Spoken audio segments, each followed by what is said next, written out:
Hey, welcome to GoCast. Today we're receiving someone very interesting, Michael Mazza. He is SOC Tier 3 Analyst, and this conversation was quite amazing. Enjoy. Hey, Michael, welcome to GoCast. Hey, Julian, thank you for having me. It's a great pleasure to have you in the red couch here. Can you tell us who you are, what you do, where you're from? Yeah. So I'm Michael Mazza. I've been working at GoSecure for just under a year and a half now. I come from more of a background in criminology and police. I just recently finished my double honors at Wilfrid Laurier.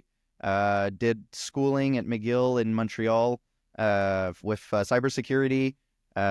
Originally wanted to become an RCMP detective in homicide, but had a fiance. I have my fiance now. Got a change of heart. Started looking elsewhere for a little bit of a safer job. And, IT and IT security was something very interesting. Do you see and feel the same adrenaline that you would have had by the RCMP kind of role? Yes and no. Some days, look, it's going to be something similar where, it's not 24/7 adrenaline running as it can be. Some days are a lot quieter than others, especially for an analyst. During weekends, it's a lot calmer, a lot more quiet, a lot more relaxing, especially during Christmas holidays where all of our clients are away from their computers. There's a lot less of a adrenaline rush. But when it's like just 2 weeks ago when everybody came back, it was 24/7 nonstop. And I really enjoyed that. That was a nice rush. Hold on just 1 second, because every Christmas and holiday time, it's probably a marketing thing. I don't know. But everyone say there's, a huge spike of attack and stuff and bad guys. But what you say is it is more quiet. Well, keep in mind, right? So these attacks can be happening, but you need to have the victim at some point to be interacting with these attacks, right? So if the victim isn't there and they're, celebrating Christmas, these attacks are just sitting there lingering, waiting for that next user interaction. So yes, there is a lot more of attacks that are happening, but the SOC and the clients are not going to actually be able to interact with any of this until after the holidays. Or if it's phishing or social engineering, there's no one to click on stuff, or answer, or... Yep. Interesting, because, those big, title, huge numbers of ransomware and stuff. It is true, but interaction is not that high. Exactly. You do sometimes see some new methodologies that the attackers will use. You're going to see maybe different aspects or techniques of trying to compromise a user. But again, if the user is not there to click something or to be able to, have their computer even turned on, the most amount of activity we might see is maybe the client's servers are being attacked. But, comparing that to their endpoints, it doesn't even it's not fair to compare that in scale. That's really interesting. So let's go back to, Michael, in the morning. You wake up, you open your computer, or it's already open because you were gaming the day before. I'm joking. But what's your day-to-day? What are you doing? So day-to-day, as I'm right now a tier 3 analyst in the cloud security space. So a lot of the times, biggest thing is wake up, check the emails, see if my bosses or if clients have scheduled any meetings with me. A big portion of my day is meetings or workshops, actually, to familiarize myself a bit more in the cloud security space. Different vendors too, not just Microsoft, which we have right now, but I'm looking at Google, I'm looking at Amazon, and trying to see where can we expand our services. Yeah, you need to be well versed in most of these tech and platforms. Yeah, and then there's other aspects of where maybe the SOC analysts will reach out to me and ask for a little bit more advice on looking at an alert where maybe they have missed something.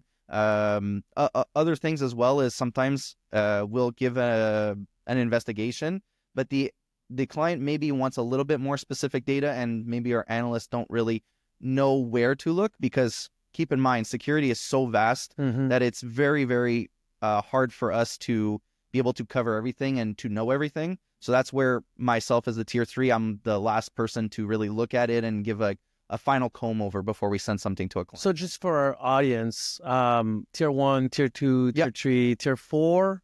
So tier 4 is more of our specialty. So I'll start with the beginning. Tier 1 is your triage analysts. So these are the analysts who are fresh starting. don't really have much experience like I had. I was a tier 1 analyst when I started. So you're really looking at alerts and you're kind of filtering out between the false positives. So something that maybe the client knows that is benign versus something that might be real. Like a Nessus is running in exactly. your network. They know about it. They initiated it. Yeah. Tier 2 is more of our mid-senior analysts, a little bit more experienced. So these are our junior threat hunters that will do a little bit more proactive monitoring. So instead of always just looking at the SOAR and looking at alerts coming in, they're going to go out and start doing a little bit more investigation. Okay. Tier 3 is where I am and a couple of my colleagues.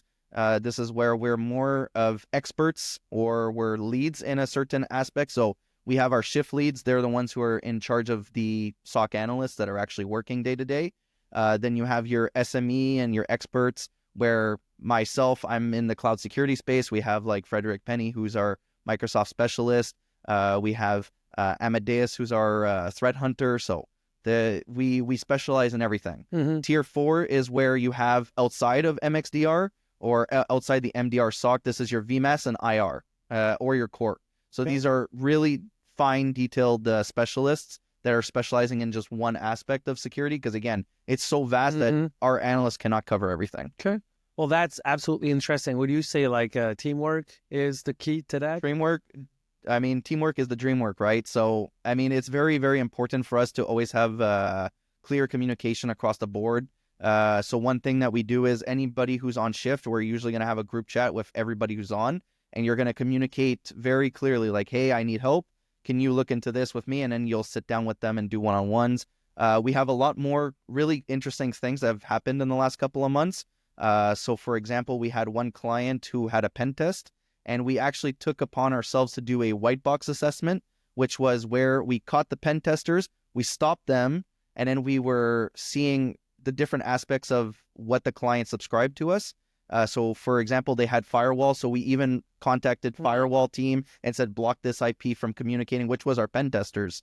And we made it really into like the closest thing that would be a real incident to them, a full compromise. And that's something that we're working on day to day with incident response, with core, with VMS, and it's getting better every time. Basically, you're the 24/7 eye on glass, like not, we get an alert, we wake up and we check. I don't know if the camera's catching it, but I mean, I'm sure most of us have dark circles under our eyes because we're on all the time, like every day. If something happens, we're the first ones to get called. Well, that's absolutely amazing work that you guys are doing. If you had the opportunity to go back in time and speak with Michael, what advice would you give him? I mean, I would have preferred to start maybe a little bit sooner. So here in Quebec, it's a little bit different how our school system works. So for myself, like I said, I come back from a criminology and police background. It is very useful because I can use that to kind of have the attacker mindset and their perspective, maybe what is their motivation towards doing an attack. But I would have preferred to maybe have gone back into CEGEP and done computer science.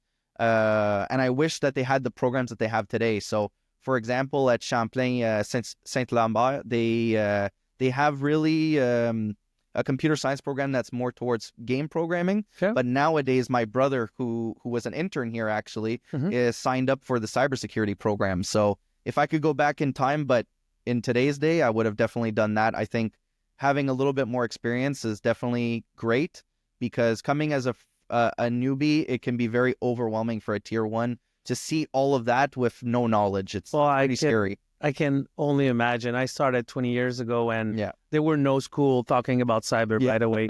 And I had to, go through the whole story of, anyway, I went to SANS Institute, became specialized GPEN, GSEC, and then switched to sales. I don't know why. It's a whole different story. But I like your advice. That's really cool.